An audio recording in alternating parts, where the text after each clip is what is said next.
Hello, my name is Dychronic, your host here on this Destiny 2 video, and today we're going to be talking about this week at Bungie for March 28, 2019. Basically, a weekly recap of what happened in the last week, the current week, and the next week at Bungie or Destiny 2. And this video is basically going to be your audible version of exactly that, so sit back, relax, and enjoy the cute, adorable fluffers that are on screen right now while I serenade you with my voice. That was probably one of the worst intros I've ever had, so we're just gonna, you know what? Keep it. Who cares? We're looking at like puppies or something, right? Anyways, before I got started with the TWAB, I just wanted to mention the calendar once again. It's actually not in this TWAB, so I wanted to mention it very briefly. Right now, we are on the March 26th thing. The Emerald Coast is in Gambit Prime right now. It is the only map you can find in Gambit Prime. On April 2nd, all of the different maps that we've seen, all 4 different maps will be available in Gambit Prime, as well as the fact that in private matches, you can now start up Gambit Prime with all their special options. Coming up after that is going to be a special event called Arc Week, which they haven't really given us much info about. The Revelry right after that is going to be the Spring event, which is going to go from April 16th to May 6th, which is 3 weeks, I believe. It's probably going to be similar to the way they handled the Halloween or the Dawning event for the Christmas event. It's going to be something, the Triumphs already described as something special about it, and it is the spring thing, but I don't really know much information beyond that. Anyways, let's go ahead and get started at This Week at Bungie. First section just says, hey, Iron Banner's out, go play it if you want to play it. Next section basically talks about the Nightfall and the Ada weapon frame rotation. If you've noticed the same weapon or the same Nightfall multiple weeks in a row, and you're not able to get that special Nightfall, for example, the Corrupted, you're not able to get a special weapon frame because it takes forever to come back around.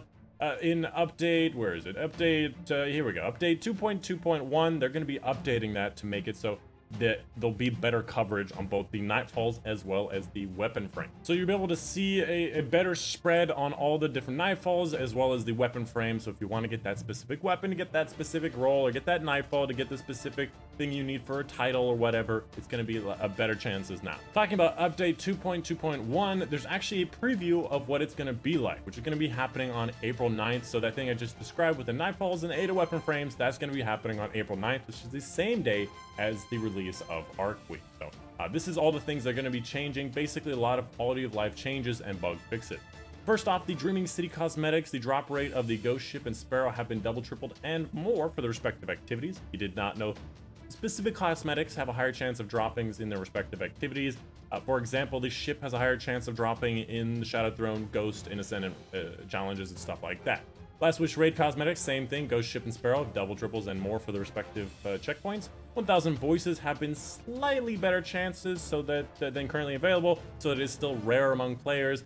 I happen to have a friend who's done every Last Wish opportunity on every character since it came out and still doesn't have a lot of 1000 voices, so perhaps that person can finally get what they've been looking for forever, but most likely slightly is not going to be enough to just be ridiculous. In my opinion, I really think that Bungie needs to take another look at how frequently somebody does something. There should be some cumulative bonus. Let's say every time you don't get 1000 voices, it'll add 1% to the chance to get it, which I think is more than fair. So if you've done it 60 to 80 times, you should have a 60 to 80% bonus. That's kind of ridiculous. And honestly, I think should happen because so many times were we missing just one thing out of the middle of nowhere. Next up, increasing the drop rates for various lore books like Cade's Stash, Dreaming City, Tangle Shore, Invitations of the Nine. Quick information about it. Currently, players must complete their Invitations of the Nine by the Tuesday, so the following Tuesday, and with update 2.2.1, it will be able to be available until next Thursday's reset. So basically, you have 1 week by the time the Zerg gives it to you to be able to complete it to the next Thursday, and then like 1 day later, you can get the next one. They also wanted to talk about the Nightfall Power Handicap. First off, if you did not know, the first 100 levels of the Power Handicap in the Nightfall don't count for multiplier. That's just a buffer zone so that it allows the multiplier to be the same as it was in the previous season so that you can't get a ridiculously higher score than you used to be able to. Basically allows the power level increase to not affect the Nightfall completion, all stuff. And in addition, in update 2.2.1, they'll be adding a plus 25 button to the max handicap so that you can do them more efficiently instead of sitting there spamming out for a week. Next up, let's talk about security and ban hammers. This section is usually talking about cheaters and people who aren't doing what they're supposed to be doing, or people with bad connections. This first section basically says that they're isolating the difference between aimbots and macros. Some people have been upset by the change of the Titan skatings and have had some of their macros targeted. They wanted to reassure us in this section that they do know the difference between aimbots and macros, and they want to make sure that Destiny is an even playing field no matter what you have and what you're doing, in case you're like disabled and you wanted certain macros to help you do certain things. They're going to be targeting the people who are using things unfairly. Next up, people who are having issues with their connection. If you're having issues with the internet connection, you'll get warnings and booted out of certain activities and given certain warnings in an ascending gradient. In general, they haven't had much problems. So 90% of all players with the internet problem, they've had better internet after that point. Next up, let's talk about Gambit Prime. There's a special thing that they did with Gambit Prime that I'm a really, really big fan of. Two weeks ago, they made some adjustments to the Gambit Prime matchmaking. Now, the way they did this is basically they made it so they offsetted teams that are full stack versus solo. So if you have seen yourself in the last 2 weeks with a full stack on the other team and you're a group of basically solo queues, you can have a lot easier enemies than that 4-stack. On the flip-flop, I have also noticed the opposite happen for the 4-stack. If you're in a 4-stack with some highly competitive people on your team, you'll find a lot more orange health enemies on your side of the field, and it'll be a lot more difficult and take a lot more time to be able to kill them off. And the idea there is you have better communication, usually pre-mades are of better people, and they basically just made it harder for the pre-made team to make it so that it's a bit more balanced in Gambit, which definitely encourages people and myself to load up into Gambit Prime as a solo queue. Because to be completely honest, I never ever wanted to play Gambit without at least like 2 or 3 other people with me, and that is definitely something that is not really acceptable, and I'm glad that they're doing something to fix that, or they did something to fix it. They're also adjusting and tweaking it a little bit more. Next up, Dr. Bungie. Basically, this blue section means we've hit the updates and the changes and all this stuff and the information that they want to tell us. This first section, they talk about Iron Banner. If you did not know, Iron Banner has changed a little bit. In Season the Drifter, all of these things are here and changed. First off, the Iron Burden basically gives you a power handicap of 100 in Iron Banner. Basically, your power level is 100 lower, and you get more bonuses for doing certain things, like the certain quests require it, certain emblems and whatnot.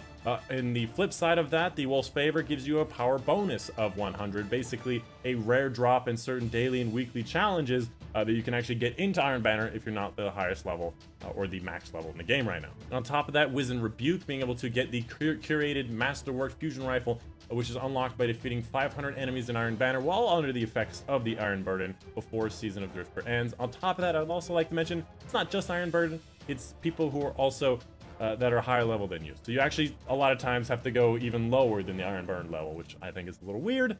The Weight of Guilt is an emblem that's unlocked by completing all of the weekly bounties from a single Iron Banner event, which tracks the number of people you've killed under the effects of the power handicap of Iron Burden. And lastly, the bounties from the Iron Banner guys are all available to complete and get direct purchase armor and weapons directly from Lord Salad. They are aware of an issue with the Weight of Guilt emblem. For example, it does not show how much you need to purchase it. You need 40 Iron Banner tokens to purchase it once you have it unlocked. And on top of that, the Iron Ruby Iron Banner shader, it has an issue and people are not able to obtain it. This section here, delayed invitation. Some people having issues with not completing the invitations of the 9 in time. That's basically a repeat of what we saw above. And that is pretty much it. This section here is just talking about the same thing we saw above. There's private matches that are coming very soon to Gambit Prime and lots of stuff like that. But that's it. That's pretty much it. There's a couple of interesting movies of the week. First off, you have a crab rave in Destiny 2. Basically, that crab video, I forget who made the crab video, but I've seen the original, but it's in tune with a gun rave where you use the gun sounds to make music, which I thought was pretty cool. A couple of runner-up, or single runner-up with a montage in case you're interested.